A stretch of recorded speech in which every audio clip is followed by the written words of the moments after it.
седмичен влог от една предстояща адски луда седмица.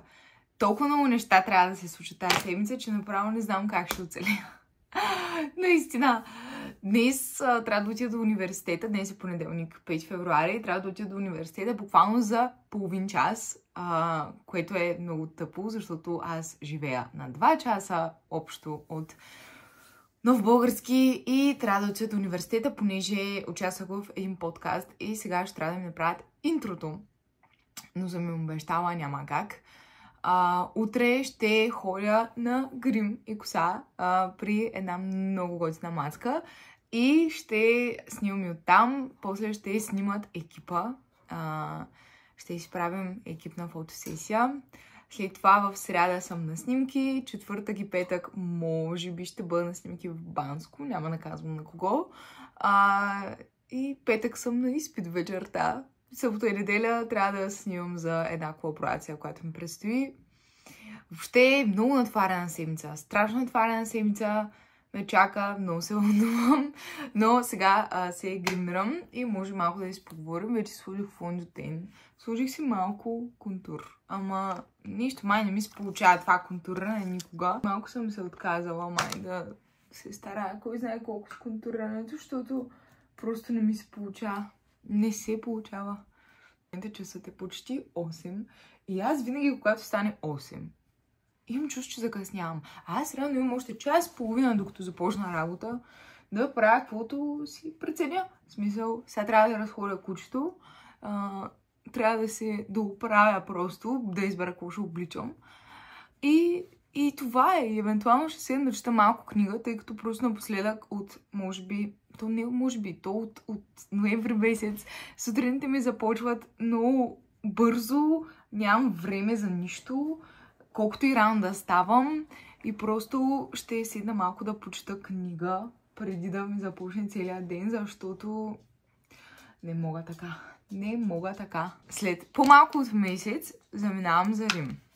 И съм се надъхала да проверя цената на гримовете там, защото си спомням, че в Германия и Sephora и DM бяха много ефтини.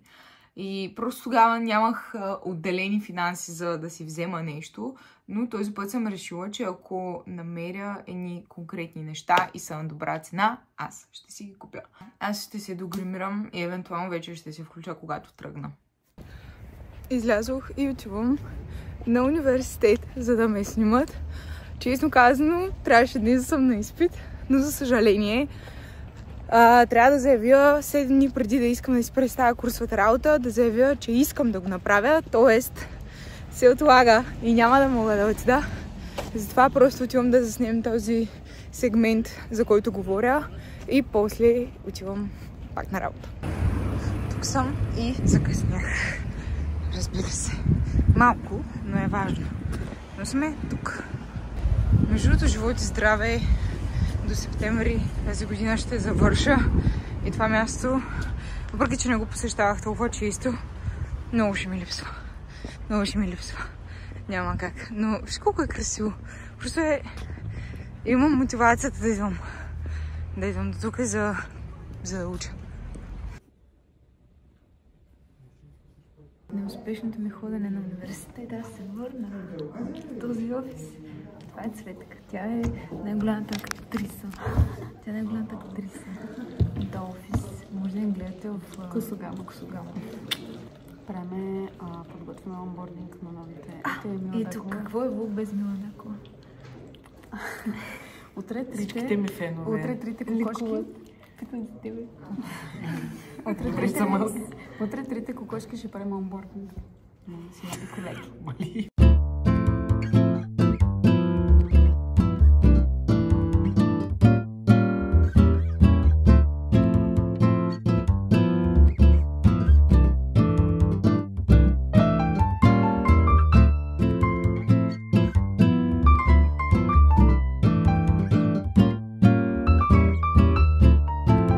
Приключих с фитнеса за днес.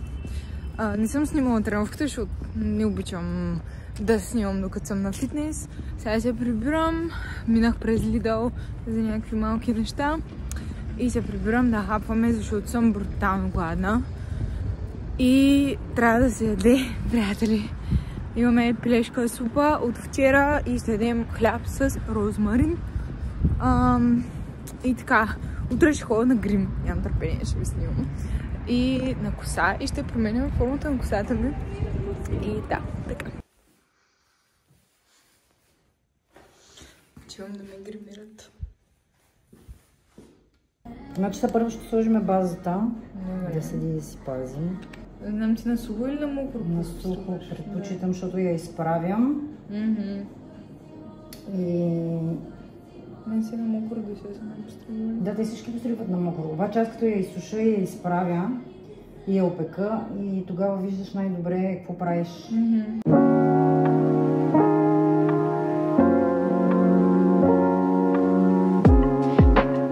Като цвят, като... Аз никога не съм се сложила. Ама ти дали си с тази комбинация, ще те отрепам, ако си ти си бафтика сметлийката. Да, между всички го казват. Виждаш ли как съм... Вижди тия. Виж просто красота. Даже мислех да ходя на кератиново изправяне, да ме изправят там за абсурд половинката. Не, сериозно. Не.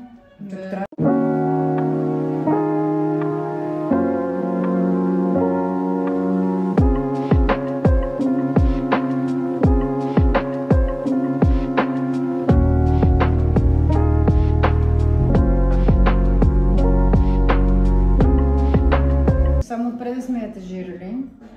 Тоест, ако я вързваш, може да си ги пускаш ти отпред. Да, аз по принцип сега си ги пускам. Ако трябва да имам два качура, си ги пусках. Да. Видно си, едно съм с много къса коса. Да, смятай, ако бяхме направили цялата. Аз щях да рева заедно с тебе.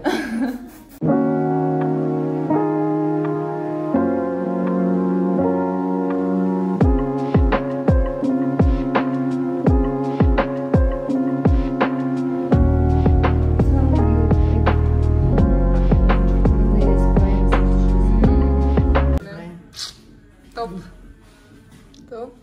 Мале. Да. Отиваме да се снимаме с бандата. Дакова, феновете си ликуват и се радват, че си тук. Мале, много ми е странно с тази коса, хора. Тя Вяра ми каза, че много ще ми е трудно да свикна в началото. Не знам как да се чувствам, ама ще го измислим. Мале. Това хоризонтално видео, бе. За YouTube, Пламен.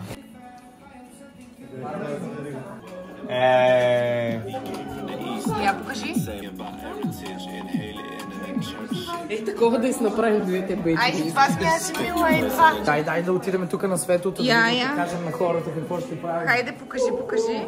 Ето това ни е седа, тук правим цялостна фотография и фотосесия на абсолютно целият екип. Всички са в много добро настроение. Няма го, аз викам. Аз се опитвам да настроя всички позитивно, да има настроение, разбирате ли, така да ни е готино да се забавляваме. Така че, останете до края на влогчето и гледайте за още такива готини моментища. Браво, бе! Айде! Бети, покажи как се прави. Айде, Бето! Айде! Как не можеш? Ние си невероятно много добре толкова. Ама къде крият тази мъртволожка? Аз не мога да... Защо не даде по-рано? Човече, гледай какво става. Това са шестински забърски фешън кадри. Какви са тези пози, бе? Искам паспортна снимка, точно така. А защо нямам такива? Ама да, бе, Не отиваш навътре. да, бе, опитвам се, ама...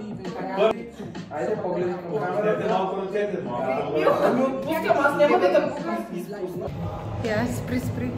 Това просто нормално ли е? Сме толкова различни. Мале, наистина, виж, изглеждам се много късва коса. Виж сега, трябва да имаш хубав представител, защото ти си хубава жена. Така че... Нещо иска, ама ще видим какво ще е. Не, за първ път се опитах да стилизирам новата коса. Обаче ми е много трудно и май не се получи супер много, но нямам време да правя други опити.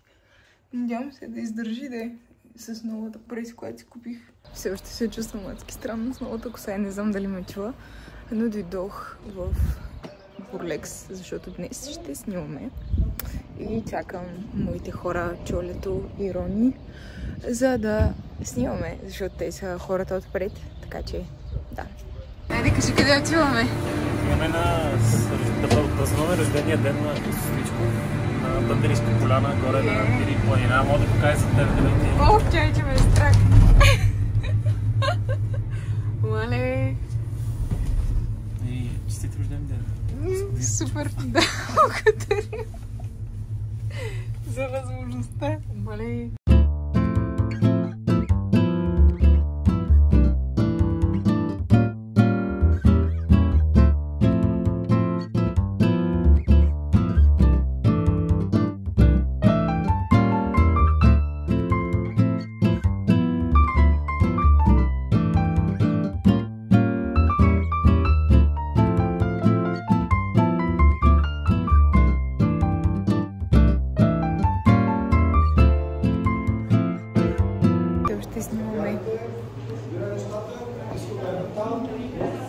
Рефит, ела. Това е апдейт на влога, все още снимаме. И какво трябва да кажа? Не знам, каквото пожелаеш. Ами, благодарен съм, че имам това, което правя и това, което съм. Така че, освен благодарност, другото е просто да сме живи и здрави. Взех си една пратка и киченца от една баба. И са много сладки. И на момент просто забравям колко очарвателна е София. Когато стане топло и хората стават малко по-топли и песмите. И е много приятно. В крайна сметка почти нищо не снимах тази седмица. Просто опитах се, наистина се опитах. Сега е вече събота и отивам на маникюр. И после ще снимам една кампания, за която няма да казвам все още. И така.